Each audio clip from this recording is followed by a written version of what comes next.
रजोनिवृत्ती. वैद्य प्रज्ञा आपटीकर यांची नेहा खरे यांनी घेतलेली मुलाखत आता आपण ऐकूया. श्रोतेहो नमस्कार. आरोग्य दर्पण या मालिकेमध्ये मी नेहा खरे आपल्या सगळ्यांचं मनापासून स्वागत करते.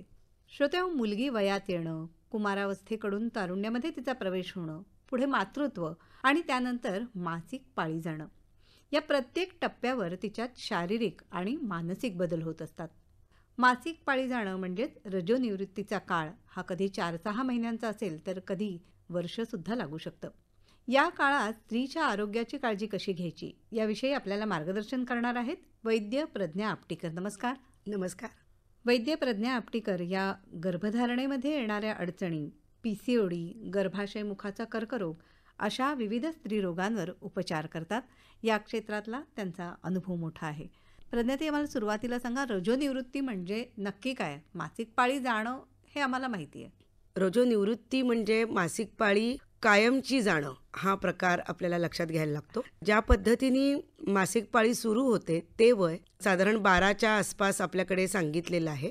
त्याच पद्धतीने साधारण आयुर्वेदामध्ये याती पंचाशतक्षयम असा एक श्लोक आलेला आहे, ज्याचा अर्थ साधारण 50 वर्षाच्या आसपास मासिक पाळी जावी असा एक आपल्याला शास्त्र निर्देश दिसतो.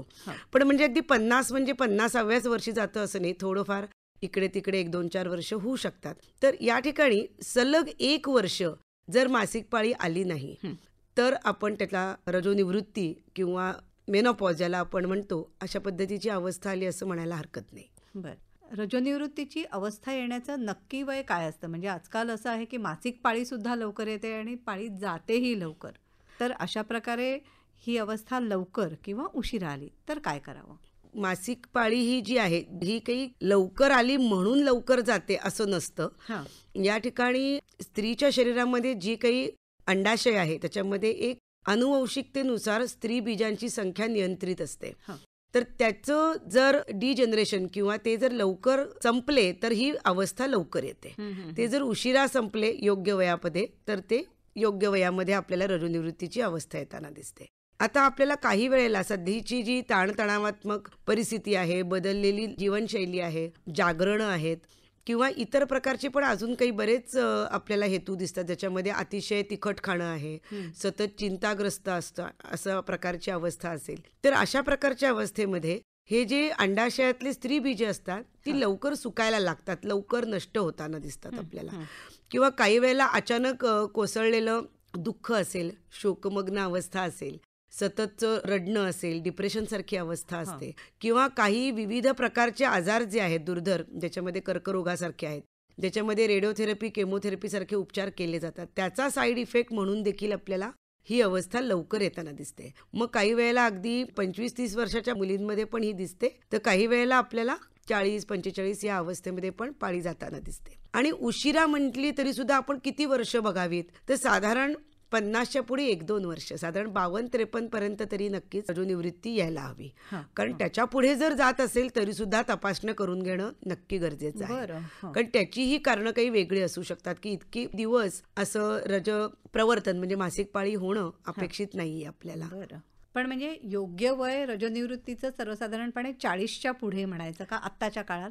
आत्ताच्या काळात म्हणलं तर नक्की, पण खरं वय 45 ते 50 धरायला हरकत नाही. बरं, पण तुमच्याकडे ज्या केसेस येतात त्याच्यामध्ये आता काय बदल तुम्हाला जाणवतोय? आता या गेल्या 5 वर्षामध्ये येणारे जे रुग्ण आहेत त्याच्यामध्ये खूपच आपल्याला फरक पडताना दिसतोय. याच्यामध्ये साधारण 40च्या आसपासच स्त्री बीजांची क्वांटिटी कमी होताना दिसते, क्वालिटी कमी होताना दिसते. त्याच्यामुळे AMH सारखं हॉर्मोन कमी होताना दिसते, ज्याच्यामुळे मग मेनोपॉज लवकर येणार की काय असं वाटतं आपल्याला. तर साधारण 40-41च्या मध्ये पण दिसतंय. आणि काही तरुण मुली ज्या आहेत साधारण 30-35च्या त्यांच्यामध्ये देखील ज्याला आपण प्रीमॅच्युअर ओव्हॅरियन फेल्युअर म्हणतो अशा परिस्थिती दिसत आहेत आपल्याला, की ज्याच्यामध्ये त्यांच्या ओव्हरीज अचानक सुकून जातात, ओव्हरीचा आकार कमी होतोय आणि मासिक पाळी लवकर जाताना दिसते आपल्याला. तिशीत सुद्धा नक्कीच. म्हणजे हा खरंच काळजी करण्यासारखा विषय आहे. अगदी नक्कीच. आयुर्वेद शास्त्र या अवस्थेबद्दल काय मार्गदर्शन करतं? ज्या पद्धतीने सर्व लोकांसाठी आपल्याला आयुर्वेदामध्ये दिनचर्या, ऋतुचर्या ह्या सांगितल्या आहेत की ज्याच्यामध्ये रोज दिवसा तुमचं कसं आचरण असावं, तसंच विविध ऋतूंमध्ये ऋतू बदलल्यानुसार तुमचा आहार विहार आचरण कसं असावं, तसंच स्त्रियांच्या बाबतीमध्ये आपल्याला वेगळ्या प्रकारच्या चर्या म्हणजेच आचरण या आयुर्वेदामध्ये वर्णन केलेल्या दिसतात. या स्त्री विशिष्ट अवस्था आपल्याकडे सांगितलेल्या आहेत, ज्याच्यामध्ये रजस्वला अवस्था म्हणजे मासिक पाळीची अवस्था, त्याच्यानंतर गर्भिणी अवस्था, सुतिका अवस्था, प्रसव अवस्था आणि रजोनिवृत्ती अवस्था, रजोनिवृत्ती पश्चात अवस्था, हे अशा प्रकारच्या या सगळ्या स्त्री विशिष्ट अवस्था आहेत. आता स्त्री या शब्दाचा जर आपण अर्थ बघायला गेलो तर स्यायते प्रसवते अस्यामिती स्त्री, म्हणजे जिचा प्रसव होतो तिला स्त्री म्हटलं जातं. म्हणजे काय, तर ही निरुक्ती आहे संस्कृतमध्ये आपल्याला सांगितलेली, की स्त्रीची जी काही शरीर रचना आणि शरीर क्रिया आहे, म्हणजे स्त्री कशासाठी आहे तर एक प्रसव होण्यासाठी, म्हणजे असा अर्थ मशीन या अर्थाने नाही, ऑब्जेक्टिफाईंग नाहीये. या ठिकाणी कसं आहे की स्त्रीचं सगळं शरीर हे मासिक पाळीवर चालतं. सांगायचा उद्देश तो आहे की मासिक पाळीचं आरोग्य जर तुमचं नीट राहिलं तर त्याच्या पुढील अवस्था सगळ्या नीट राहतात. त्यामुळे आयुर्वेद शास्त्राने कसं केलंय की मासिक पाळीच्या दरम्यान जे काही 3 दिवस असतात तर त्यावेळेचा आहार विहार कसा असावा, तुम्ही खाण्यामध्ये कुठल्या रसाचा आहार घ्यावा, अशा पद्धतीचं वर्णन आपल्याला सापडतं. तसंच गर्भिणी अवस्थेमध्ये किंवा सुतिका अवस्था म्हणजे बाळंतपणामधला आहार, हे सगळं का आहे तर जेणेकरून तिची सृजन क्षमता ही टिकवली जावी आणि तिचं परत मासिक पाळीचं चक्र जे आहे हे पूर्ववत नीट व्हावं. अशा पद्धतीने ते सगळं मेंटेन केलेलं आहे. आणि याचा जर आपण वापर केला तर तिची रजोनिवृत्तीची अवस्था पण चांगली येणार आहे. म्हणजे आपल्याला व्यवहारात दिसतं की ज्यांना मासिक पाळीचा त्रास आहे त्यांना रजोनिवृत्तीच्या वेळेला पण त्रास होताना दिसतो. म्हणजे जसं योनिगत रक्तस्राव प्रभूत प्रमाणात होणं किंवा फायब्रॉइडच्या गाठी त्यामध्ये निर्माण होणं किंवा ॲडेनोमायोसिस सारख्या म्हणजे गर्भाशयाच्या भिंतींना सूज येणं आणि अत्यंत वेदनायुक्त योनिगत रक्तस्राव होणं, अशा प्रकारच्या जे काही गोष्टी आहेत तर हे आपल्याला शारीरिक त्रास आपल्याला त्याच्यामध्ये दिसतात. आणि त्याच पद्धतीने वारंवार होणाऱ्या रक्तस्रावामुळे शरीरातली रक्ताची कमतरता होते, मग त्याच्यामुळे ताकद कमी होणं, कॉन्फिडन्स कमी होणं, छातीमध्ये धडधड होणं, या प्रकारचे देखील आपल्याला गोष्टी दिसायला लागतात. पण मग रजोनिवृत्तीचा काळ किंवा ही अवस्था ही किती काळ साधारण राहते? हे प्रत्येक स्त्रीमध्ये वेगवेगळी राहते. म्हणजे त्याला पेरीमेनोपॉझल एज असं म्हटलं जातं. म्हणजे साधारण पाळीच्या जाण्याआधी आणि पाळी जाण्यानंतर साधारण एक 2-3 वर्ष इकडे तिकडे, म्हणजे जर धरलं तर 3 ते 5 वर्षाचा पण हा कालावधी नक्की असू शकतो. फक्त तो अवलंबून राहतो स्त्रीच्या शारीरिक आणि मानसिक बलावर. म्हणजे एखादीचं मी जसं मगाशी म्हटलं की आता एखाद्या स्त्रीचे वारंवार गर्भस्राव गर्भपात झालेले असतील किंवा वारंवार बाळंतपण झालेली असतील तर तिची मूळतः शारीरिक ताकद ही थोडी कमी झालेली असते, तर अशा स्त्रीला जास्ती त्रास होणार. किंवा मानसिक दृष्ट्या जर धरलं तर जी स्त्री कणखर आहे मनाने तिला थोडा कमी त्रास होतो. त्रास सगळ्या स्त्रियांना होतो, फक्त ती सहन करण्याची क्षमता किंवा व्यक्त करण्याची क्षमता या पण दोन्ही गोष्टी असतात. म्हणजे काही बायकांना सहन नाही होत पण त्या व्यक्त नाही करू शकत किंवा अशा प्रकारची जी काही लक्षणं असतात तर ती विविध प्रकारच्या ताकदीवर अवलंबून राहतं. जितकी स्त्री खंबीर असेल तिला थोडा कमी त्रास होतो, पण जी थोडी कमजोर किंवा मनाने नाजूक असेल, हळवी असेल, तिला हा त्रास थोडा जास्ती होऊ शकतो. रजोनिवृत्तीच्या काळामध्ये म्हणजे तुम्ही म्हणताय तसा हा 4-5 वर्षांचा सुद्धा काळ असू शकतो. तर जे हार्मोनल चेंजेस सुद्धा होतात, हार्मोन्सचे बदल जे होतात, तर त्यामुळे किंवा अन्यही कोणकोणत्या व्याधी होण्याची शक्यता असते?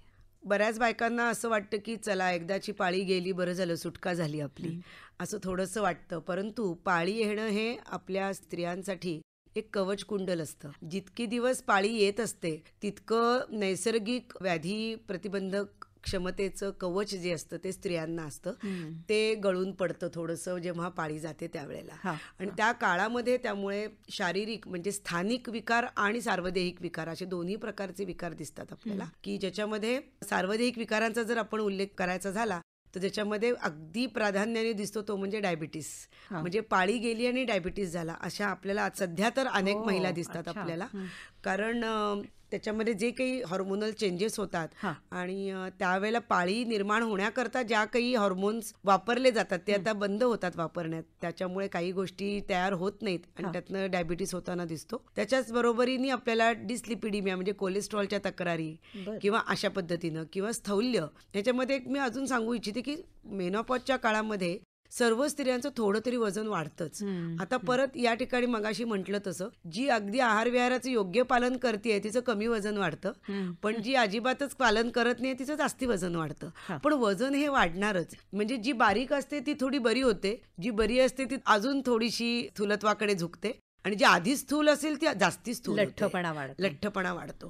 तर अशा पद्धतीचे सार्वदेहिक, मग ते झालं की त्याच्याबरोबरीने थायरॉइड आहे किंवा हृदयाचे विकार आहेत. हे जे सगळे व्याधी एकमेकांना हाताला धरून येतात, हे सगळे आपल्या बरोबर येऊ शकतात. आणि स्थानिक जर म्हणायचं झालं तर योनी मार्गाला आपल्याकडे पाळी चालू असताना एक वेगळं कवच असतं. त्याच्यात होणारे जे काही नैसर्गिक स्राव जे असतात त्याच्यामुळे विविध व्याधीचे जे जंतू असतात त्यांना अटकाव झालेला असतो.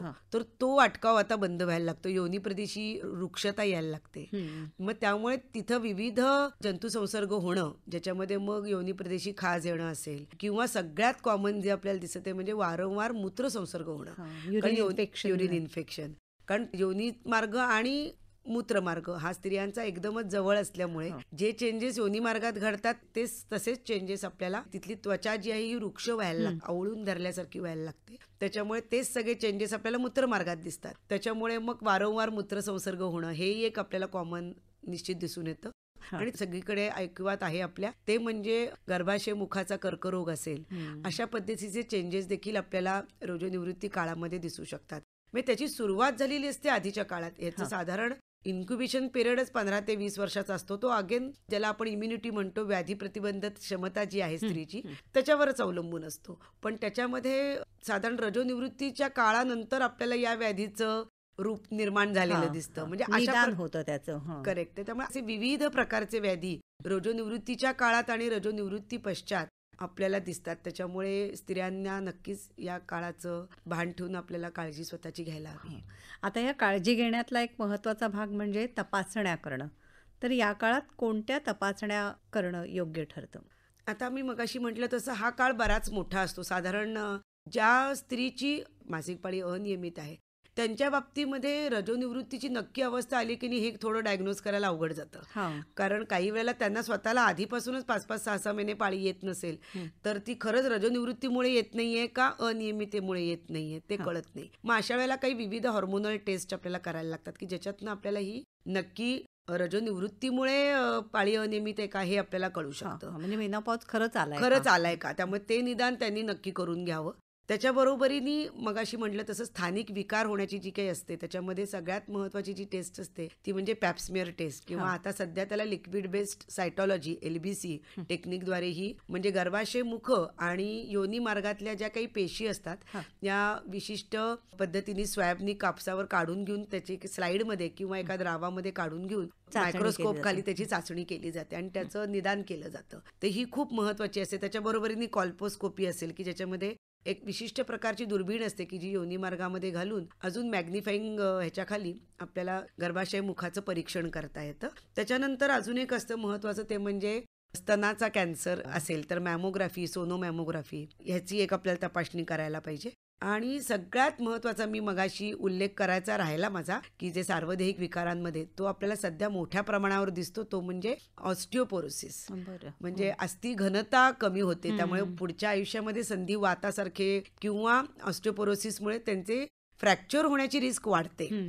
सो अशी जर चेक करायचं असेल तर DXA म्हणून फुल बॉडी स्कॅन एक असतो, त्याच्यामध्ये पूर्ण शरीराची तपासणी केली जाते की ज्याच्यामध्ये तुमची कंबर विशेषतः की जी पटकन सगळ्या बायकांना कमरेचा काही ना काहीतरी दुखणं असतं तर ते कंबर आपली फ्रॅक्चर होऊ शकते का, किंवा हाताचे आपले हाडं असतील, किंवा विशेषतः ज्याला फिमर नेक म्हणतात म्हणजे वंक्षण संधी म्हणजे कमरेच्या खालचा ज्याच्या मांडीचं हाड त्याच्या डोक्याचं कधी कधी फ्रॅक्चर आपल्याला दिसतं, कारण ते झालं की मग मोठं ऑपरेशनच बऱ्याचदा लागतं. तर अशा पद्धतीची काही फ्रॅक्चर रिस्क आपल्याला नाही ना हे आपल्याला नक्की तपासण्या ह्याच्यात करता येतात. त्यामुळे या तपासण्या जितक्या आपण करून घेऊ तर मला वाटतं विविध मोठ्या आजारांपासूनचं आपल्याला एक सिग्नल मिळतो की आपण कुठे आहोत आज. तर त्या पद्धतीने आपल्याला पुढचा आहार विहार किंवा औषधांची उपाययोजना ही करता येते. बरोबर. आता रजोनिवृत्तीचा हा जो काळ असतो त्यामध्ये स्त्रियांचा मूड सुद्धा खूप बदलत असतो की मानसिक आरोग्यावर सुद्धा त्याचा परिणाम होतो. जसं अति रक्तस्राव होत असेल तरी सुद्धा चिडचिड होते, किंवा पाळी वेळेवर आली नाही तरीही त्याचा त्रास होतो. तर या वेळेला घरातल्यांनी सुद्धा वातावरण चांगलं ठेवणं आणि त्या स्त्रीला सहाय्य करणं हे किती महत्त्वाचं ठरतं? अगदी खूप उत्तम म्हणजे तुमचा प्रश्न आहे. हे अत्यंत गरजेचं आहे. कारण स्त्रीला या अवस्थेमध्ये निश्चितच एका मॉरल सपोर्टची गरज असते. म्हणजे काही वेळेला फिजिकल सपोर्टची पण गरज लागते, की सतत रक्तस्राव होत असेल त्याच्यामुळे मग थकवा येणं अशक्तपणा. किंवा चक्कर येणं अशा प्रकारची अवस्था असेल तर फिजिकल हेल्प म्हणजे ती पण लागू शकते. आणि मॉरल हेल्प तर म्हणजे ज्याला आपण मानसिक आधार ज्याला म्हणतो. आणि अजून एक या वयामध्ये मोठी घटना स्त्रियांच्या आयुष्यामध्ये होत असते. साधारण 45 ते 50 किंवा 55 हा जो वयोगट आहे याच्यामध्ये 2 जबाबदाऱ्या स्त्रियांवर असतात. एक म्हणजे आई वडील, सासू सासरे हे पण वयोवृद्ध झालेले असतात, त्यांची काळजी घेणं. आणि मुलं मोठी झालेली असतात, तर ती काही वेळेला परदेशात जातात किंवा कोणाची लग्न होतात किंवा बाहेरगावी शिकायला जातात. त्यावेळेला एक वेगळा एकटेपणा स्त्रीला त्यावेळेला आलेला असतो. तर त्या एकटेपणामध्ये अजून हे शारीरिक त्रास होणं आणि हॉर्मोनल चेंजेस होत असल्यामुळे मूड स्विंग्स होणं किंवा या ज्या काही गोष्टी आहेत त्याच्यामध्ये तिला मानसिक आधाराची खूप गरज असते. आणि मी मगाशी म्हणलं तसं जर ती मनाने खंबीर असेल तर थोडा कमी त्रास होतो, पण म्हणजे त्रास होत नाही असं नसतं, तिलाही त्रास नक्की होत असतो. मग त्यावेळेला थोडंसं कॉन्फिडन्स कमी झाल्यासारखं वाटणं, निर्णय क्षमता कमी, म्हणजे आधी असं असतं की पटकन निर्णय घेत असेल तर आता थोडं असं वाटतं की अरे माझं काही चुकतंय का, किंवा मी हे बरोबर करतेय का. किंवा गाड्या चालवणाऱ्या स्त्रिया असतील तर अचानक हॉर्न वाजला की छातीत धडधडणं, रस्ता क्रॉस करताना भीती वाटणं, हे तात्कालिकच असतं, थोडेच दिवस राहतं, नंतर ते होतं चांगलं, परंतु तेवढ्यापुरता आत्मविश्वास कमी होतो. मग त्यावेळेला जर निर्णय घेण्यात काही चुकलं किंवा काही झालं तर त्यावेळेला घरातल्यांनी सपोर्ट करणं, समजून घेणं गरजेचं आहे. नक्कीच. रजोनिवृत्तीची लक्षणं काय सांगता येतील? रजोनिवृत्तीची लक्षणांमध्ये सगळ्यात प्रथम आपल्याला लक्षण जे दिसतं ते म्हणजे मासिक पाळीच्या चक्रामध्ये बदल दिसतो आपल्याला. अनियमित होते, काही वेळेला अनियमित होते, तर काही वेळेला ती रेग्युलर असते परंतु एकदम रजक्षीणता म्हणजे एकदम कमी अंगावर जाणं असं पण दिसू शकतं. तर ते एक 2-3 किंवा 4-5 सायकल आपल्याला त्याचं निरीक्षण करायला लागतं. बऱ्याचदा असं दिसतं की 2 रजन प्रवृत्तींमधला मासिक पाळींमधलं अंतर वाढायला लागतं. म्हणजे आधी जर महिन्यांनी येत असेल तर मग नंतर 2 महिन्यांनी, 3 महिन्यांनी, 4 महिन्यांनी येणं. आणि रजस्रावाचे, योनिगत रक्तस्रावाचे दिवस पण कमी व्हायला लागतात. हे झालं नैसर्गिक, हे म्हणजे नॉर्मल रजनिवृत्तीची लक्षणं आहेत. पण ह्याच्यामध्ये जर काही विकृती असेल तर आपल्याला प्रभूत प्रमाणात म्हणजे मोठ्या प्रमाणात योनिगत रक्तस्राव होणं, गाठी पडणं किंवा दर 15 दिवसांनी पाळी येणं किंवा एकदा पाळी सुरू झाल्यानंतर महिना अंगावर जाणं, अशा पद्धतीचं दिसतं की ज्याच्यामध्ये आपल्याला तात्कालिक ट्रीटमेंटची, चिकित्सेची गरज आपल्याला भासते त्याच्यामध्ये, किंवा तपासण्यांची गरज भासू शकते. पण अदरवाईज जर दर 2 महिन्यांनी येते, नंतरच्या काही नंतर 3 महिन्यांनी आली, मग 5 महिन्यांनी आली आणि मग 6 महिन्यांनी आली आणि नंतर वर्षभर आलीच नाही, तर हे रेग्युलर आपल्याला समजायला हरकत नाही की आता रजनिवृत्ती आलेली आहे. आणि मग पूर्ण सलग 1 वर्षभर जर तुम्हाला मासिक पाळी आली नाही तर मग तुम्ही एकदा जवळच्या स्त्रीरोग तज्ज्ञाकडे जाऊन नक्की याची खातरजमा करून घ्यावी की आपल्या नक्की रजनिवृत्ती झाली आहे की नाही. आयुर्वेदाचा पंचकर्म चिकित्सेवर भर असतो, तर ह्या रजनिवृत्तीच्या काळामध्ये ही पद्धती सुद्धा उपयोगी ठरते का? हो ना, अगदी नक्की उपयोगी ठरते. याच्यामध्ये कसं असतं, पंचकर्म जी म्हटली आहेत त्याच्यामध्ये वमन, विरेचन, बस्ती, नस्य आणि रक्तमोक्षण ही मेन प्रधान पंचकर्म आयुर्वेदाने सांगितली आहेत, की ज्याचा अर्थ आहे की शरीर शुद्धी करणं. म्हणजे मी नेहमी पेशंट्सना असं उपमा देत असते की जसं एखाद्या गाडीचं सर्व्हिसिंग करतोय आपण किंवा आपल्याला घर रिनोव्हेट करायचंय, तर आपण काय करतो, जे आधी जुनं साठलेलं जे काही टॉक्सिक गोष्टी आहेत किंवा ज्याला आपण जी टाकाऊ माल आपल्या शरीरामध्ये भरलेला आहे तो सगळा बाहेर काढून मग नंतर नव्याने आपण जसं घर सजवतो तसं आपलं शरीर पण नवीन धातूंनी तयार करणं, या सगळ्या प्रोसेसला शोधन उपक्रम किंवा पंचकर्म चिकित्सा म्हटलं जातं. तर याच्यामध्ये आपल्याला निश्चितच आजार पुढचे होऊ नयेत म्हणून आपल्याला पंचकर्म करता येतात. याच्यामध्ये आता वमन जी चिकित्सा आहे ज्याच्यामध्ये काही आपण औषधी तुपं देतो प्यायला आणि त्याच्यानंतर उलटीद्वारे सगळ्या कफाचं निर्हरण केलं जातं. तर ह्याच्यामुळे पुढे होणारे जे स्थौल्यासारखे विकार आहेत किंवा विशेषतः मधुमेहासारखे विकार आहेत ह्याच्यावर आपल्याला नियंत्रण मिळवता येतं. त्याच्यानंतर काही वेळेला आपल्याला फायब्रॉइड सारख्या गाठी ज्या निर्माण होतात किंवा काही वेळेला ओव्हेरियन सिस्ट सारखे विकारही आहेत, तर अशा ज्या काही पद्धती आहेत त्याच्यामध्ये आजार आहेत त्याच्यामध्ये आपल्याला बस्तीसारखा जो पंचकर्म आहे की आपल्याला गुदमार्गातून काही विशिष्ट औषधी तेलं, औषधी काढे किंवा काही वेळेला तर आम्ही जसं मगाशी म्हटलं ऑस्टिओपोरोसिस सारखे विकार आहेत ज्याच्यामध्ये कॅल्शियमची कमतरता असते, तर त्याच्यामध्ये कसं होतं, जोपर्यंत तुमच्या शरीरात इस्ट्रोजन असतं तोपर्यंत कॅल्शियम घेतलं तर ते तुम्हाला लागू पडतं किंवा ते ॲब्झॉर्ब होतं. परंतु जेव्हा तुमची पाळी थांबते, वयाच्या 60 नंतर तुम्ही किती कॅल्शियम खाल्लं तरी ते ॲब्झॉर्बच होत नाही. मग अशा वेळेला आमचे तिक्तक्षीर बस्ती जे असतात की ज्याच्यामध्ये आम्ही औषधी दूध, औषधी तुपं अशी काही त्याचे मिक्सचर काही विशिष्ट प्रमाणात रुग्णानुरूप असतं, ते प्रत्येकाला सेम नसतं. तर मग ते आपण गुदमार्गातनं देतो. म्हणजे जसं शरीरामध्ये सगळ्यात मॅक्झिमम ॲब्झॉर्प्शन आपल्याला गुदमार्गात असतं. आपल्या शरीरात 2च जागा आहेत, एक म्हणजे जिभेखाली सबलिंग्वल ज्याला म्हटलं जातं आणि गुदमार्गातली जागा. इथं ब्लड सप्लाय सगळ्यात जास्ती असल्यामुळे, रक्तपुरवठा जास्ती असल्यामुळे ॲब्झॉर्प्शन फास्ट होतं आणि आपल्याला त्याचे गुण लवकर मिळतात. तर अशा प्रकारचं आपल्याला बस्तीचा उपयोग नक्की होतो. त्याच पद्धतीने काही वेळेला हॉट फ्लॅशेस हे जे आपल्याला त्रास होताना दिसतो, सारखा घाम येतोय अचानक, म्हणजे व्यवस्थित हवा असते सगळीकडे, थंड असलं तरी पण ह्या बाईला एकटीला घाम का आलाय असं प्रश्न पडतो. किंवा काही वेळेला रात्री झोप असते आणि झोपेतनं एकदम जाग येते आणि सगळं शरीर घामाने ओथंबलेलं असतं आणि छातीत धडधड होत असते. तर अशा वेळेला आपल्याला पित्तप्रधान लक्षणं जी दिसतात, मग अशा वेळेला आपल्याला विरेचन चिकित्सेचा उपयोग होतो. किंवा खूप घामाचं प्रमाण वाढलं असेल तर काही वेळेला उद्वर्तन चिकित्सा आहे. असे विविध चिकित्सांचा वापर आहे. त्याच्यानंतर मानसिक काही ताणतणाव वाढलेच. बऱ्याचदा काही बायकांची झोप अनियमित होते, एकदम सावध झोप आहे, म्हणजे जरा खुट्टा आवाज झाला तरी झोप जाते आणि मग परत रात्रभर झोपच येत नाही. तर अशा पद्धतीचं जर असेल तर मग त्यावेळेला शिरोधारा किंवा नस्य, नाकामध्ये आपण काही ड्रॉप्स टाकतो औषधी तेलाचे, तुपाचे. किंवा काही स्त्रियांना पेरिमेनॉपॉझल डोकं दुखण्याचा आजार होतो, प्रचंड मायग्रेन, म्हणजे थांबतच नाही डोकं, म्हणजे काही पेन किलर घेतली तरी थांबत नाही. किंवा प्रत्येक पाळीच्या आधी डोकं दुखणं. तर अशा वेळेला देखील काही नस्य आहे किंवा काही वेळेला बस्तीसारखे उपचार आहेत, काही वेळेला विरेचनाचे आहेत.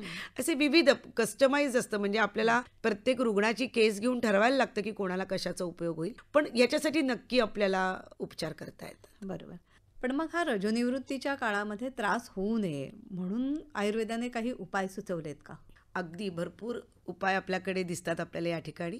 आयुर्वेद ह्याच्याकडे ना थोडं वेगळ्या दृष्टीने बघतं. जसं आपल्याला काही जणांना माहिती असेल, आयुर्वेदामध्ये 7 धातूंचं वर्णन केलेलं आहे. रस, रक्त, मांस, मेद, अस्थि, मज्जा आणि शुक्र. तर शुक्र पुरुषामध्ये आणि त्याच पद्धतीने सार्वदेहिक शुक्र स्त्रियांमध्ये आणि आर्तव म्हणजेच ओव्हम, स्त्रीबीज ज्याला आपण म्हणतो, असे धातू आपल्या स्त्रियांच्या शरीरामध्ये असतात.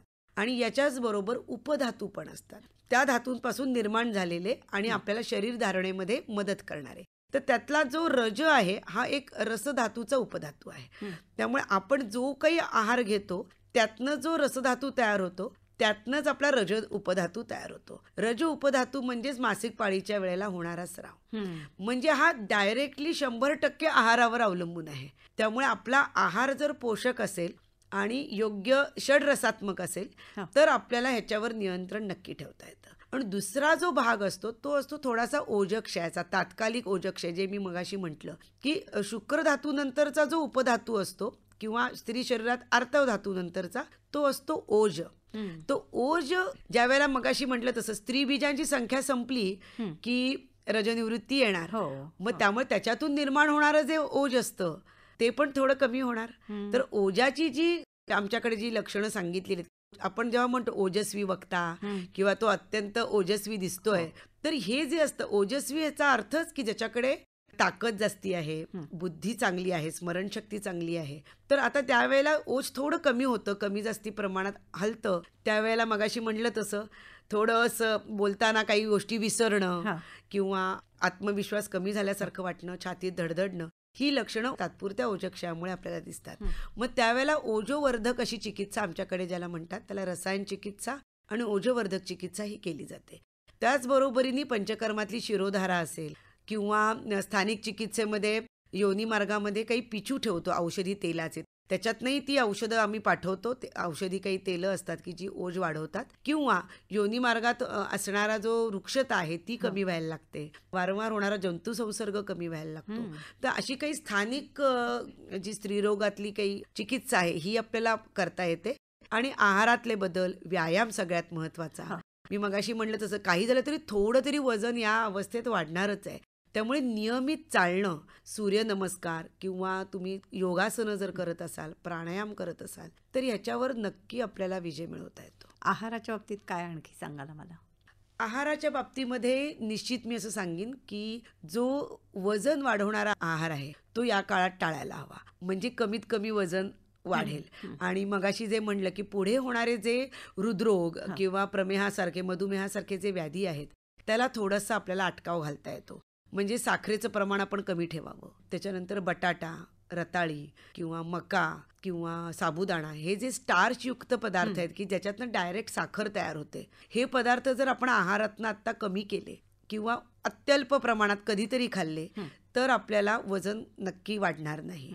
पण त्याच्याऐवजी ताकद मिळण्यासाठी आपल्याला विविध सुकामेवा जो आहे ज्याच्यामध्ये बदाम आहे किंवा काळ्या मनुका या गर्भाशयासाठी खूप उत्तम असतात आणि त्यांनी तात्कालिक तुम्हाला ताकद मिळते, एनर्जी मिळते. म्हणजे त्याच्यामध्ये मी सांगेन काळ्या मनुकांचा काढा हा अत्यंत सोपा करायला. म्हणजे 1 मूठ काळ्या मनुका 4 कप पाणी घाला, उकळा आणि 1 कप करा.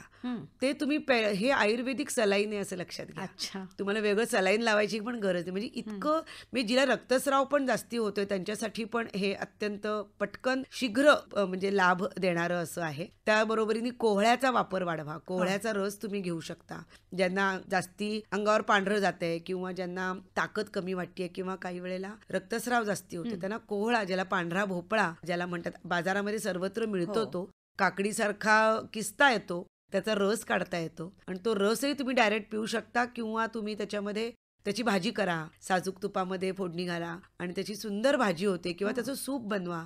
असे विविध कोहळ्याचे पदार्थ तुम्ही तुमच्या आहारामध्ये घेऊ शकता. गुणकारी आहे, एकदम गुणकारी आहे. त्याच्यानंतर तुम्ही बदाम, अक्रोड, जर्दाळू विशेषतः, त्याच्यानंतर खजूर या सुकामेव्याचा वापर करावा. काजू पिस्ता कमी खावेत, त्यांनी वजन जास्ती वाढतं, कोलेस्ट्रॉलही वाढतं. त्याच्यानंतर साजूक तूप, गाईचं तुपाचा जो वापर आहे हा आहारामध्ये नक्की, म्हणजे आमचं शास्त्र तर सांगतं की जर तुमची पचवण्याची ताकद चांगली असेल तर किमान 6 चमचे तुम्ही रोज खायला काही हरकत नाही. अरे बाप.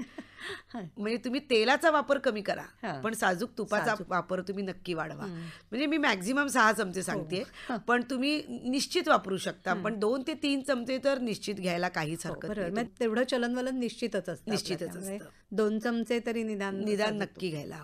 प्रज्ञाताई, तुम्ही गेली इतकी वर्ष आयुर्वेद प्रॅक्टिस करता आहात, तर या काळामध्ये रजोनिवृत्तीशी संबंधित अशा काही केसेस ज्या तुम्ही हाताळल्यात त्यातल्या लक्षात राहिलेल्या अशा काही सांगाल का मला? रजोनिवृत्तीमध्ये बऱ्याचदा आपल्याला एक कॉमन जी रुग्ण आपल्याला सापडतात त्या मगाशी म्हणलं तसं अधिक प्रमाणामध्ये योनिगत रक्तस्राव होणं. मग अशा वेळेला आपल्याला तपासणी केल्यानंतर 2 प्रकारचे प्राधान्याने रुग्ण सापडतात, ज्याच्यामध्ये गर्भाशयामध्ये काही विकृती असणं आणि दुसरी पेशंट असे गर्भाशयामध्ये विकृती नसणं. म्हणजे मग फक्त हॉर्मोनल इम्बॅलन्समुळेच फक्त रक्तस्राव जेव्हा होतो त्यावेळेला औषधी चिकित्सेनी किंवा आमच्याकडे मगाशी म्हटलं तसं पंचकर्मामध्ये उत्तर बस्ती नावाची पण एक चिकित्सा असते ज्याच्यामध्ये गर्भाशयामध्ये काही आम्ही औषधं घालतो, तर त्यांनी ते नियंत्रणात येऊ शकतं. परंतु काही वेळेला मात्र गर्भाशयातल्या गाठी खूप मोठ्या असतात.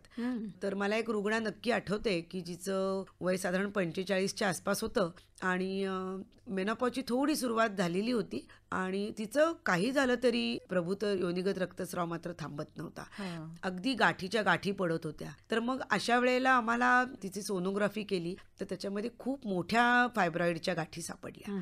मग अशा वेळेला आपल्याला औषधी उपचारांचा नाही म्हणजे उपयोग करता आला. मग अशा वेळेला तिला मला शस्त्रक्रियेचा म्हणजे गर्भाशय निर्वहन करण्याचा सल्ला द्यायला लागला. परंतु याच्या विरुद्ध बरोबर एक मी रुग्ण सांगू इच्छिते की असंच सेम रुग्णा होती, परंतु तिचं मगाशी म्हटलं तसं योनिगत रक्तस्राव होत होता तरी सुद्धा गर्भाशयाचं विकृती विशेष स्वरूपात नव्हती. तर अशा या केसेसमध्ये आम्ही उत्तर बसी 3 सायकल केल्यानंतर तिचं गर्भाशय आम्हाला काढायला नाही लागलं. म्हणजे अशाही केसेस आपल्या म्हणजे प्रत्येक वेळी शस्त्रकर्म लागतंच असं नाही. तर रचनात्मक विकृती जर असेल खूपच आणि जर जीवाला धोका असेल तर नक्की गर्भाशय काढावं. आणि त्याचेही काही प्रकार असतात. प्रत्येक वेळेला गर्भाशय संपूर्ण नाही काढलं जात. काही वेळेला कर्करोगासारखी संप्राप्ती असेल, वाढ असेल तर त्यावेळेला मात्र सगळंच काढलं जातं, ज्याच्यामध्ये बीजांडकोश किंवा फॅलोपियन ट्यूब अगदी सगळंच गर्भाशय पूर्ण काढलं जातं. परंतु ज्या वेळेला फक्त गर्भाशय संदर्भातच विकृती असेल आणि ओव्हरीज जर नॉर्मल असतील तर ओव्हरीज नाही काढल्या जात. मग त्याचा फायदा त्या स्त्रीला नक्की होतो. त्यामुळे तसं त्याला सर्जिकल मेनोपॉज म्हणतात. म्हणजे त्या पद्धतीने मासिक पाळी तिला दर महिन्याला येणार नाही, परंतु ओव्हरीज ठेवल्यामुळे तिचं बाकीचं जे सायक्लिकल हॉर्मोनल चेंजेस असतात ते चालू राहतात आणि त्यामुळे तिचं जे काही वयोमानाप्रमाणे येणारा जो काही रजोनिवृत्तीचा काळ असेल तोच तिला आपल्याला दिसतो. आणि मला अजून एक पेशंट आठवते ज्याच्यामध्ये परत दोन्ही मी गोष्टी का सांगते की काही केसेसमध्ये आम्हाला शस्त्रकर्म सांगायला लागतं आणि काही केसेसमध्ये आयुर्वेदाद्वारे उपचार करता येतात. म्हणजे आधुनिक वैद्यकशास्त्र आणि आयुर्वेद ह्या दोन्हीचा तारतम्याने वापर आपल्याला करायचा असतो. अगदी नक्की. कोणाचीच एकांतिक बाजू आपल्या घेऊन नाही चालत. जे जे रुग्णाला हितकर आहे त्याचा सल्ला आपल्याला द्यायला लागतो. ज्याच्यामध्ये आता एक रुग्ण मला आठवते की तिला प्रोलॅप्स हा एक मोठा आपल्याला आजार दिसतो, म्हणजे अंग बाहेर येणं. हे पण बऱ्याचदा आपल्याला या काळामध्ये दिसतं. तर वारंवार होणारे गर्भस्राव, गर्भपात किंवा आता आपल्याला फार मल्टिपल डिलिव्हरीज दिसत नाहीत. पूर्वीच्या काळात होत्या 4 पेक्षा जास्ती डिलिव्हरीज होणं. परंतु काही वेळेला डिलिव्हरी झाल्यानंतर, प्राकृत प्रसव झाल्यानंतर तिथली जागा नीट शिवली गेली नसेल किंवा त्या स्त्रीचं स्वभावताच जर तिथं स्नायू शैथिल्य असेल, म्हणजे ते लॅक्स असतील, सैल असतील, तर काय होतं, रजोनिवृत्तीच्या काळामध्ये हळूहळू गर्भाशय छोटं व्हायला लागलेलं असतं आणि रजोनिवृत्तीनंतर ते एकदमच छोटं होऊन जातं. तर ते पटकन खाली खेचलं जातं. मग वारंवार असणारा खोकला असेल किंवा मलावरोधाची तक्रार असेल, तर या कारणांमुळे ते सैल झालेले स्नायू जे असतात त्याच्यामुळे ते गर्भाशय योनी मार्गातनं बाहेर येतं. तर सुरुवातीला स्त्रीनी जर दुर्लक्ष केलं तर मग ते पूर्णच बाहेर येतं आणि मग आपल्याला शस्त्रकर्माशिवाय आपल्याला काही दुसरा पर्याय राहत नाही. पण जर ती नजीक वेळेवरच आली की जस्ट सुरुवात आहे किंवा काहीतरी, सगळ्यात मोठं आपल्याला अजून दिसतं ते म्हणजे शिंक आली, खोकला आला की पटकन नकळत मूत्रप्रवृत्ती होऊन जाणं, ज्याला स्ट्रेस इनकॉन्टिनन्स म्हणतात. हे तर खूपच आपल्याला दिसतं अशा रजोनिवृत्ती पश्चात काळामध्ये किंवा त्या काळामध्ये देखील. तर त्याच्या वेळेला आपल्याला स्त्रीरोग तज्ञांकडे जाऊन आपलं अंग बाहेर नाही येते ना, तर ह्याची एक थोडीशी माहिती करून घ्यायला हवी. तर त्यावेळेला काही आम्ही पेल्विक एक्झरसाइज सांगतो, ज्याला योगशास्त्रात म्हणायचं झालं तर मूलबंध लावणे म्हणतात, किंवा योनी मार्गाचे आणि गुदमार्गाचे स्नायू आकुंचन करणं आणि मग परत प्रसरण करणं, अशी ऍक्शन, ज्याला किगल एक्झरसाइज किंवा पेल्विक एक्झरसाइज म्हणतात. हे रुग्णींनी या काळामध्ये जास्ती केले तर तिथलं स्नायूचं लवचिकत्व टिकून राहतं आणि दार्ढ्यत्व ज्याला म्हणतो, ताकद तशी राहते.